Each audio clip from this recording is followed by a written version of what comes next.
হাসিনার শেষ গন্তব্য কোথায়? আজকে আমাদের বিষয় হচ্ছে এটাই। ক্ষমতা ছেড়ে বাংলাদেশ থেকে পালিয়ে যাবার পর শেখ হাসিনার চূড়ান্ত গন্তব্য কোথায় হবে সেটি এখনও পরিষ্কার নয় সবার কাছে। ভারতের পররাষ্ট্রমন্ত্রী এস জয়শঙ্কর পরিষ্কারভাবেই জানিয়েছেন যে শেখ হাসিনার জন্য ভারত শেষ গন্তব্য নয়। মিস্টার জয়শঙ্কর আরও জানিয়েছেন খুব কম সময়ের নোটিশে শেখ হাসিনা সাময়িকভাবে ভারতে আসার অনুমতি চেয়েছিলেন। শেখ হাসিনার পুত্র সজীব ওয়াজেদ জয় জানিয়েছেন তার মা কোথাও রাজনৈতিক আশ্রয় এখনো চাননি। তাহলে হাসিনার শেষ গন্তব্য কোথায় হবে? ব্রিটেন, আমেরিকা কিংবা অন্য কোনো পশ্চিমা দেশ কিনা তাকে রাজনৈতিক আশ্রয় দিবে? কে দিবে তাকে রাজনৈতিক আশ্রয়? এটি হচ্ছে গিয়ে এখনকার দিনের প্রশ্ন।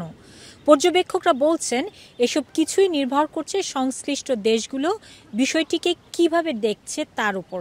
ইন্টারন্যাশনাল ক্রাইসিস গ্রুপের গবেষক টম কিন বিবিসি বাংলাকে বলেন, পশ্চিমা দেশগুলোতে রাজনৈতিক আশ্রয় পাওয়া শেখ হাসিনার জন্য খুব একটা কঠিন কাজ হয়ে দাঁড়িয়েছে, এমনকি সম্ভব নাও হতে পারে। গত কয়েকদিনে খবর বের হয়েছে যে শেখ হাসিনা শেষ মুহূর্তেও পুলিশ এবং সেনাবাহিনীকে আরও বেশি বল প্রয়োগ করতে বলেছিলেন, কিন্তু তারা সেটি করতে সম্ভব হননি, করতে চাননি তারা। ওয়াশিংটন ভিত্তিক গবেষণা সংস্থা উইলসন সেন্টারের সাউথ এশিয়া ইনস্টিটিউটের পরিচালক মাইকেল কুগলম্যান মনে করেন পশ্চিমা কোনো দেশের রাজনৈতিক আশ্রয় পাওয়া শেখ হাসিনার জন্য এই মুহূর্তে খুবই কঠিন কাজ হয়ে যাবে। শেখ হাসিনার শাসন আমলে বিশেষ করে গত কয়েকদিনে যা ঘটেছে সেটি নিয়ে পশ্চিমা দেশগুলো খুবই মর্মাহত হয়েছে। মিস্টার কুগলম্যান বিবিসি বাংলাকে আরও বলেন, নিরাপত্তা বাহিনী শান্তিপূর্ণ বিক্ষোভে যে প্রবল শক্তি প্রয়োগ করেছে এবং শেখ হাসিনা সরকারের যে দমন পীড়ন ছিল সেটি নিয়ে পশ্চিমা দেশগুলোর খুবই আপত্তি ছিল। এটি শেখ হাসিনার জন্য খুবই চিন্তার বিষয় হবে, কারণ তার পরিবারের অনেক সদস্য পশ্চিমা দেশগুলোতে বসবাস করে।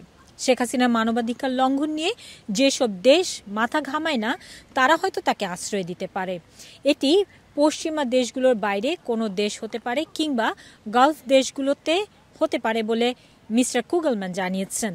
ছাত্র বিক্ষোভে নিরাপত্তা বাহিনী যে শক্তি প্রয়োগ করেছে সেটির বিরুদ্ধে সোচ্চার ছিল বিভিন্ন আন্তর্জাতিক মানবাধিকার সংগঠন ও জাতিসংঘ মানবাধিকার কাউন্সিল। তারপরেও শক্তি প্রয়োগ করা থেকে শেখ হাসিনা এক মুহূর্তের জন্য বিরত থাকেননি।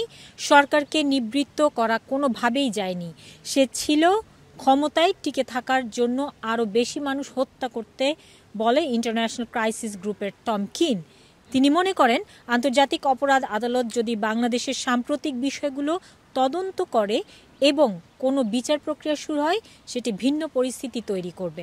সেক্ষেত্রে তিনি ব্রিটেনে থাকলেও নিরাপদে থাকতে পারবেন কিনা তা নিয়েও একটি প্রশ্ন রয়ে গেছে। অতীতে বিভিন্ন সময়ে দেখা গেছে পতিত স্বৈরাচারদের রাজনৈতিক আশ্রয় দেবার নজির রয়েছে ইউরোপ কিংবা আমেরিকায়। কোনো মুসলিম সংখ্যাগরিষ্ঠ দেশে ক্ষমতাচ্যুত একনায়কদের আশ্রয় দিয়েছে একমাত্র সৌদি আরব। তাহলে শেখ হাসিনার ক্ষেত্রে পশ্চিমা দেশগুলোর ব্যতিক্রম হতে পারে কেন? পর্যবেক্ষকরা বলছেন এসব ঘটনা ঘটেছে স্নায়ুযুদ্ধ পরবর্তী অবস্থায়। অনেক ক্ষেত্রে বিভিন্ন দেশে স্বৈরশাসকদের আশ্রয় প্রশ্রয় দিয়েছে।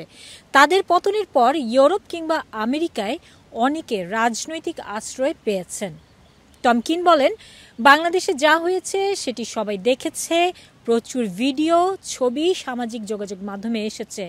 20-30 বছর আগে বিষয়গুলো এত দ্রুত ছড়াতো না। এবার যে পরিমাণে ছড়িয়েছে কিংবা এখনকার দিনে যে পরিমাণ ছড়াচ্ছে, যে পরিমাণ রক্তপাত হয়েছে এবং শেখ হাসিনার প্রতি যে দৃষ্টিভঙ্গি তৈরি হয়েছে সেটি বেশ নেতিবাচক। স্বৈরশাসকদের হাত থেকে যখন ক্ষমতা ফসকে যায় সেটি বেশ বিপজ্জনক হয়ে ওঠে তার জন্য। তাদের ক্ষমতা শেষের দিকে চলে আসে, তখন শাস্তি, কারাদণ্ড কিংবা জীবনের ঝুঁকি তৈরি হয়। সেজন্য স্বৈরশাসকদের ক্ষেত্রে দেখা যায় তারা দেশ ছেড়ে পালিয়ে যান। জনরোষ থেকে বাঁচার জন্য তাদের সামনে একটি মাত্র পথ খোলা থাকে। হিমিকা ইমাম, FM নিউজ, লন্ডন।